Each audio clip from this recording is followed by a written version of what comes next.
Assalamualaikum warahmatullahi wabarakatuh. Halo semuanya, kami dari kelompok 2P5 kelas 11-4 akan menampilkan video wawancara kami. Sebelum itu, izinkan kelompok kami untuk memperkenalkan diri. Saya sendiri Amelia Pratiwi. Saya Muhammad Andika Putra Pertama. Saya Bram Pramana Atazari Jayadi. Saya Indri Saputri. Saya Hani Safira. Saya Lana Gristia. Saya Jana Aprilia. Saya Debbie Karera. Saya Lutfia Dewi Sawalini. Saya Dava Dumananta. Saya Aghazali Hussein. Selamat menyaksikan video wawancara kami. Assalamualaikum warahmatullahi wabarakatuh. Kami dari kelompok 2 akan melakukan wawancara mengenai observasi UMKM pengolahan makanan dan minuman rempah. Narasumber pada wawancara kali ini adalah Bang Febri. Nah, jadi Bang Febri ini sebagai sebagai pengolah usaha. Iya. Koordinator usaha lebih tepat. Soalnya usaha ini kan punya kelompok pemuda pecinta alam Desa Kelubi. Oke. Jadi apa nama dan usaha yang dijalankan dari kelompok tersebut? Usaha yang dijalankan oleh kelompok Tepak itu sendiri yaitu pembuatan minuman sari buah kelubi dengan nama brandingnya itu sendiri Nutribi. Sejak kapan usaha tersebut berdiri? Tergolong baru sih sebenarnya. Mulai itu di akhir 2023. Produk-produk apa saja yang dihasilkan dari kelompok usaha ini? Ada beberapa macam, salah satu Nutribi itu tadi, terus ada madu juga, madu trigona, terus obat-obatan herbal, dan produk kerajinan. Jadi gimana proses pembuatan produk makanan atau minuman dari usaha tersebut? Khususnya untuk minuman Nutribi, mungkin dari pengolahan buah dulu, pengambilan buah kelubi, terus dibersihkan, diolah, dipisahkan dari kulit, biji dan isinya. Isinya direbus, terus direbus di blender, diambil sarinya.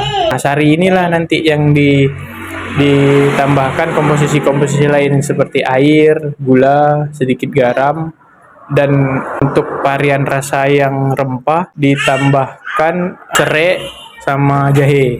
Apa yang menjadi inspirasi atau ciri khas dari usaha itu? Inspirasinya sebenarnya karena ini mengangkat buah kelubi, khususnya ini desa Kelubi. Nah, harus punya satu produk unggulan gitu dari desa itu sendiri, yaitu Desa Kelubi. Nah, tercetuslah untuk membuat minuman sari buah kelubi ini. Selama dalam menjalankan usaha tersebut, ada gak kayak tantangan gitu? Terus gimana cara menyelesaikan tantangan tersebut? Oke, untuk tantangan sendiri, khususnya Nutribi ini, ketersediaan bahan baku karena ini buah musiman. Jadi kami kelompok untuk mendapatkan bahan baku buah kelubi itu sendiri tidak cuman terfokus di desa kelubi saja, jadi menjalin hubungan dengan desa-desa tetangga, memperbanyak stok buah kelubi itu sendiri. Seperti itu, kendalanya itu sih untuk saat ini. Kalau dari usaha ini kayak ada peluang kalau misalnya ada, menurut Abang apa peluang yang paling menjanjikan? Karena produk buah kelubi ini orang taunya kan cuman dibuat asinan, manisan. Nah, untuk minuman itu sendiri mungkin di Indonesia malah satu-satunya mungkin di sini di Kelubi. Untuk peluang sangat besar karena orang kan taunya cuman buah kelubi ini tidak pernah diolah. Kalinya diolah, kami bikin minuman dan itu adanya cuma di Kelubi. Terus gimana dampak dari teknologi kayak sosial media atau kayak e-commerce gitu terhadap dari pemasaran produk usaha? Pemasaran produk sejauh ini offline dari mulut ke mulut, online juga, online melalui marketplace, salah satu toko online. Kemarin baru nitip di Teras Manggar, sampel 8 botol untuk nitip uji coba. Nah, untuk pangsa pasar itu sih. Ini kan usaha kelompok ya. Jadi di dalam usaha itu tuh ada berapa orang gitu yang ngerja itu? Kalau Nutribi sendiri khususnya ada 3 atau 4 orang gitu. Kalau untuk sistem distribusi atau pemasaran itu kayak pakai cara apa gitu, kayak misalnya online atau gimana? Kalau online melalui media sosial desa wisata, terus snap di WhatsApp biasa. Kita kan kawan terus yang stay di kantor desa untuk penjualan offline. Jadi usaha ini ada nggak kayak misalnya kerja sama dengan pihak lain, kayak misalnya distributor atau kayak toko lokal gitu? Kalau untuk saat ini belum ada untuk kerjasama dengan vendor-vendor lain, belum ada. Bahan baku atau dapat dari mana aja gitu? Kalau bahan baku tetap mengutamakan yang ada di desa dulu, di desa Kelubi. Jadi kalau di desa Kelubi udah habis, nyari ke itu desa-desa tetangga. Terus kayak usaha ini tuh ada memberi dampak positif ke kayak ke lingkungan. Kalau misalnya ada, gimana cara usaha itu berkontribusi? Kalau khususnya Kelubi ini, dia kan tanaman liar yang jarang dimanfaatkan. Nah, untuk dampak ke lingkungan mungkin lebih ke penciptaan lapangan kerja sih. Ya, untuk dampak lingkungan itu sendiri sebenarnya karena kelubi ini tanaman liar yang jarang dimanfaatkan, untuk lebih ke lingkungannya, lebih ke pengolahannya sih mungkin. Lingkungannya itu sendiri kurang begitu terlalu besar dampak. Lebih dampak yang dirasakan itu lebih ke dampak ekonomi.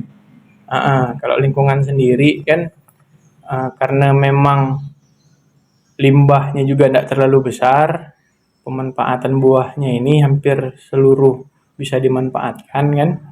Dari ampasnya kelubi itu bisa dimanfaatkan untuk buat sambal, terus kulitnya dimanfaatkan untuk dikeringkan bisa jadi teh, seperti itu. Jadi untuk dampak lingkungan tidak terlalu gimana-gimana gitu, lebih ke dampak ekonominya. Terus kayak apa visi misi dari dalam mengembangkan usaha itu ke depan? Sebenarnya sih tidak gede. Bisa mengenalkan kelubi ini ke luar juga udah syukur gitu. Karena orang tahunya kelubi ini buah yang jarang dimanfaatkan. Buah hutan yang tidak banyak peminatnya gitu. Nah, untuk kedepannya kelubi ini diharapkan bisa menjadi salah satu penopang bahkan membantu peningkatan ekonomi yang ada di desa Kelubi itu sendiri gitu. Terus ada nggak kayak punya rencana gitu untuk memperluas pasar, terus juga memperkenalkan produk baru gitu? Kalau perluasan pasar sebenarnya ada, cuman ini masih dikendala bahan baku tadi. Ada beberapa opsi-opsi yang lah disusun kemari, salah satu untuk nitip-nitip di gerai-gerai kayak pusat oleh-oleh, pusat jajanan kayak gitu.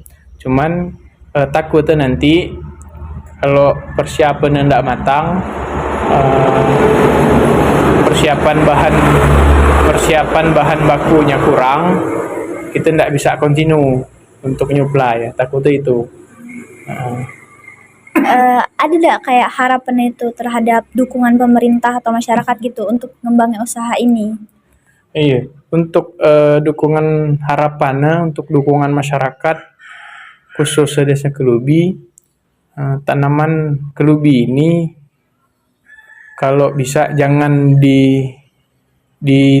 digusur, jangan digusur habis, bila mana nanti ke depannya kelubi ini bisa dimanfaatkan salah satu untuk pembuatan minuman sari buah kelubi itu sendiri, yang mana banyak kita tahu saat ini lokasi-lokasi yang ada tanaman kelubi itu sendiri banyak yang tergusur oleh daerah-daerah perkebunan seperti itu. Nah, dan untuk pemerintah juga mungkin dukungan-dukungan yang diharapkan kayak fasilitasi peningkatan perluasan pasar gitu. Terus dukungan sarana prasarana, soalnya kan kelubi ini baru sampai tahap halal, PIRT halal, sedangkan untuk BPOM tergendala di rumah produksi. Nah, mungkin dari pemerintah bisa memfasilitasi untuk BPOM itu sendiri, seperti itu. Terus ada tidak kayak nasihat yang dapat abang beri ke generasi muda yang kayak anak mulai usaha kayak gini? Oh iya. Mungkin sedikit saja motivasi dari aku untuk kawan-kawan yang nak mulai usaha itu, yang penting mulai aja dulu. Oh, kalau terlalu banyak mikir, tidak jalan barang. Kalau aku prinsip apa yang nak aku gawe lah dulu. Terus koreksi nanti kalau lah jalan sambil berjalan. Kalau kita tidak mulai, kita tidak tahu apa kan kurang, apa kan salah. Nah, intinya mulai aja dulu. Sekian video wawancara dari kelompok kami. Terima kasih telah menyaksikan. Wassalamualaikum warahmatullahi wabarakatuh.